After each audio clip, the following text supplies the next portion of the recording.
Hey, this is Tila Tequila, and I'm here with WWS Magazine, the biggest entertainment magazine ever. Well, I started off on the internet, and I just built a really huge fan base following online because I was already doing a lot of music and modeling, and I just kept in touch with everyone online, and it just blew up from there, word of mouth, you know. I was born in Singapore, but I was raised in Houston, and I was pretty much raised there. I've been there since I was like 1, so I had a really, rough childhood growing up in Texas, but, I just turned it all around. I started pretty young, so I've been hustling my whole life, but before that, I was just trying to figure it out, It was like, I was going to school, I just graduated, and then I went to college for like half a year and realized, like, this is not for me, and I was just hustling from there. I just took off and went to LA and immediately got into this entertainment industry. I always wanted to be a musician or anything that expresses art and poetry, and I love writing, and so I just started pursuing my dreams with that, and it wasn't really about becoming famous or anything. It's just like what I love doing, and it just led me into where I am today. Initially, I've always been an artist, but, modeling was just part of my business plan to get me out there. Whatever gets you out there first and builds a fan base, then you take the opportunities that come your way. The biggest obstacle I had to overcome was the whole modeling thing, and people may think like, oh, did modeling launch your career? But that was actually an obstacle in what I wanted to do, which was music. So that kind of overshadowed everything else because they just see pictures, and so I had to really work hard to overcome that and let people see who I really am as an artist and not as a model. Successful model, there's so many different types of model. I start off import modeling, and if they, you want to talk about import modeling, everyone's different. Like I said, just stay true to who you are, and you build a fan base, and they support you from there, and, as long as you're true to yourself and your fans, and you're humble and grounded and appreciative of everything, then I don't see a problem, in having what you want. One advice I could give to these other models out there is, it's definitely hard enough just being a female, trying to, model and then do music. I definitely know that it's not easy, and if something doesn't go right the first time, don't let that discourage you or get you down, because I had a lot of obstacles, and if you just continue believing in yourself and just keep going for what you believe in, like, nothing can stop you. At first it was writing music and singing because it allowed me to express my art.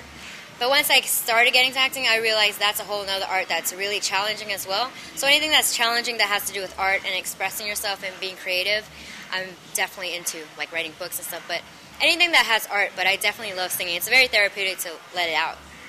I'm definitely into my music right now. I just released my second single. I Love You. I Love You was the first one.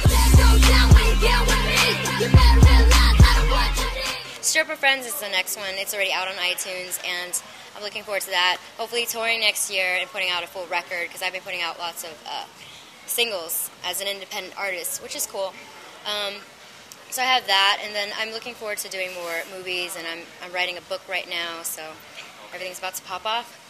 The worst job I ever had, I had quite a few, actually. I was a telemarketer, and I used to call people all the time and get yelled at. They're like, stop calling my house, get rid of my number. I'm like, sorry, I'm just trying to sell some books. Definitely that. I worked a lot at the mall, and, it was just pretty bad. My friends, I still talk to them. I grew up in Texas, and a lot of them I'm still friends with, and they're very proud of me. What about your parents?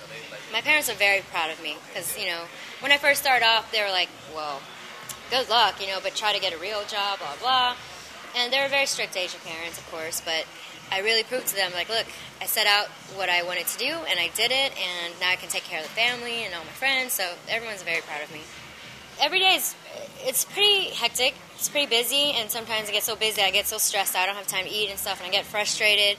But I tend to remind myself, like, look, this is what I've been wanting and I work really hard for. So I try to appreciate every moment that comes. And sometimes it gets really busy, but, you just try to balance that out with your personal life. Take some time to breathe and smell flowers, and, makes life much more interesting. I was really freaked out at one point, like 2 years ago, because I went on this tour, and I was hosting parties everywhere on a tour, and I lost my voice and I had nodules, and I was really worried about that. And then that's when I started for the first time going to the vocal, because before I'm like, I don't need no vocal coaches, but then I realized it's very important to, because this is your instrument, it's very important to know how to use it right when you talk. Not only for singing, but when you speak, when you laugh, because I used to laugh from up here. And my teacher was like, oh no, you got to do it from here. I'm like, what? So you got to open up and just make sure that it's not grinding on each other, and make it always open and calm, like it's relaxed muscles, and do it from here. Like, I'm like, okay, cool. So like you can't like smoke or anything like that. Yeah, and that was stressful too, because like no smoking, try to cut down on like Red Bull and sodas, and But right now you're cool.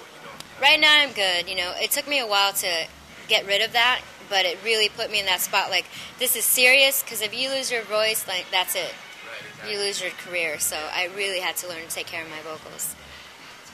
So no more screaming in the club. If you can't hear me, you gotta come close. This is your girl Tila Tequila. I hope you liked my interview. And now it's my birthday party. I gotta go party. Don't forget to check me out on my website, tilashotspot.com. I love you, and buy my single. I love you. It's a wrap, bitch.